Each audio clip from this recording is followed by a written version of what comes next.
Hey there, fellow aviators and aviation enthusiasts. Don here again. Thanks for visiting my channel and thanks for watching this particular video. This is another in the series of what I wish I'd known. My goal with this series is to provide quick tidbits of lessons learned over my journey of aviation career 2.0 for the last 2 years. This one's going to be a little longer because candidly, this is one that I think is deserving of a little additional time. Something I'm really passionate about as far as helping others understand some of the things that are going to be thrown at them in their journey from single pilot Part 91, or maybe even from pre-private all the way through multi-crew operations in jet and perhaps larger transport aircraft. So we're going to focus today on roles and responsibilities that you need to be keenly aware of when you get into a training environment. So what I want to talk about today is the transition, again, from a training perspective and from an awareness perspective, the transition from being a single pilot to working as part of a crew. Terminology-wise, PIC, SIC, Captain, FO, those are really important terms, and I don't mean to reduce them in any way. They have a lot of legal ramifications, like with the FAR, the pilot in command being responsible for the safe outcome of the aircraft. All the stuff we learned, studying for our private. Of course, there's standard operating procedures which define some of the parameters around these roles, HR, payroll, seniority, all important things. What I want to talk about, though, in this video is pilot flying versus pilot monitoring, because candidly, any of these roles above can fill these two very important and very, very different roles, especially, again, from a Part 91 single pilot guy. I want to highlight something that will hopefully give me a little bit of leeway. Notice at the bottom of this slide the year 1978, and at the top 2024. That's the amount of time that I've spent in my life flying as a single pilot. Now, I've flown some, big airplanes with other folks on board, but as far as official duties of pilot flying versus pilot monitoring, that's brand new for me, and boy, was it a big deal. We'll talk a little bit about it in another moment. Okay, so let's look at the pilot flying duties. Let's start with actually the easy one. And I keep referring to this as an important tidbit because when you get the simulator the first time, you're probably you might have a choice of whether you're going to be pilot flying or pilot monitoring. I thought pilot monitoring would be the way to go since I was new and slightly intimidated by the sim. I was wrong, and you'll see why in just a second. So, and everything I'm going to talk about is going to be specific to the standard operating procedures that a particular carrier uses. So this is not by any means meant to be prescriptive or a comprehensive list. But long story short, the pilot flying duties are to manipulate the flight controls, and that's it. And the reason that's so critical is we always want to have somebody that's flying the airplane. And they clearly state this, that in the accident reviews that we do during our training, that there are numerous occasions, some really sad occasions, where there was just nobody flying the airplane. So the concept of pilot flying is your job is to fly the airplane, minimizing other tasks and distractions so that you can fully focus on flying the airplane. Okay? Now let's talk about pilot monitoring duties. Again, subject to different SOPs, but here's an example of what I do in my job as pilot monitoring in my role today.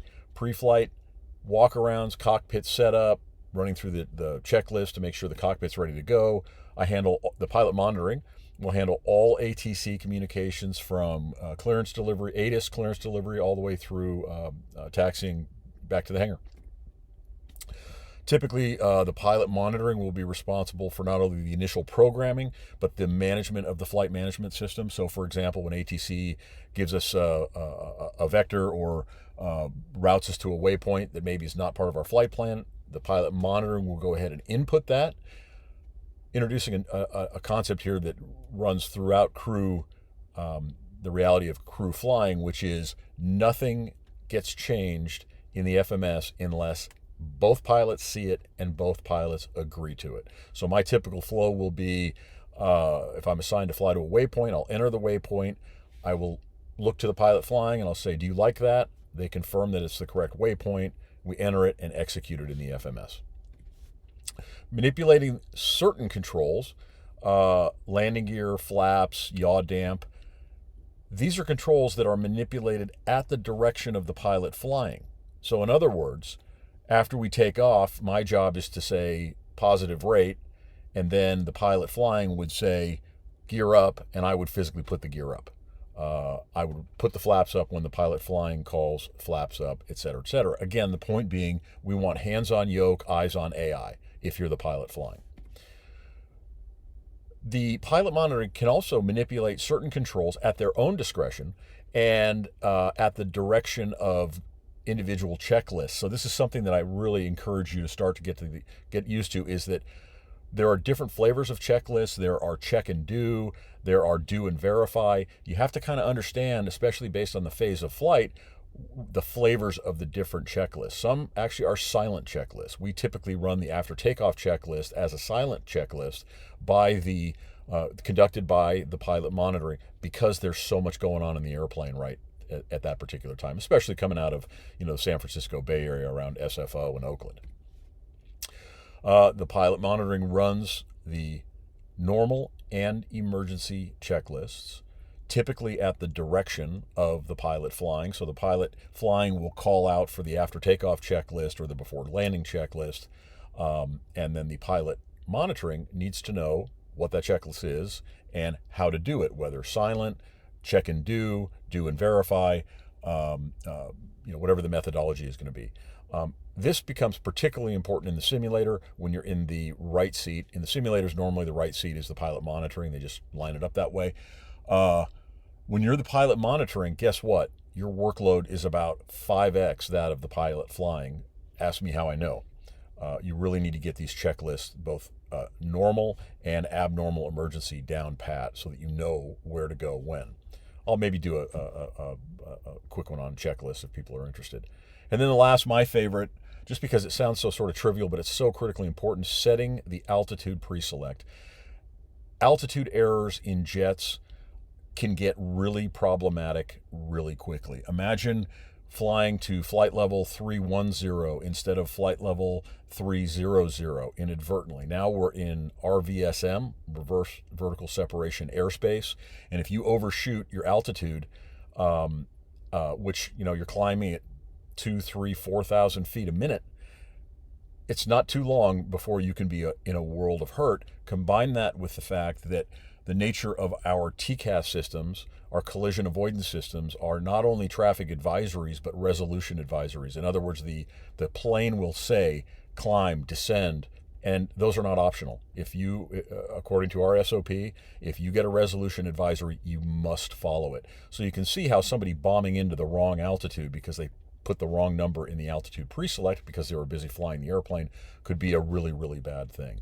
In fact, the process that we use is, as if I'm, again, pilot monitoring, ATC assigns flight level 330, I will reach up, I'll dial in flight level 330, and I'll hold my finger on it, and either the pilot flying will acknowledge it, flight level 330, or I'll say, do you like it? They said, I see it, I take my hand off. So we're that serious about altitude pre-selection. And the reason I point that out and I sort of smile is I would just instinctively reach for the altitude pre-select when I was sitting in the left seat as pilot flying because of all my years of single pilot operations. And my sim instructor had a long a pointer that he would extend, and he'd whack me on the hand every time I did it. It took about 2 or 3 times before I got the hint. Don't touch that. Okay. At the end of the day, I've heard this several times and I like it. The pilot monitoring's job is to make the pilot flying look good. And the way the pilot monitoring does that is by ensuring they know the checklists, they understand the procedures, they understand, clearly who does what when. And that's a big part of the dance that you have to learn when you get into a simulator. In one of my other videos, I talked about the procedures manual and what an important document that is to study and just memorize, hopefully before you get into the simulators. The procedures manual calls out very specifically under different circumstances who does what. It'll say PF or PM, and that of course means pilot flying or pilot monitoring. So hopefully that helps.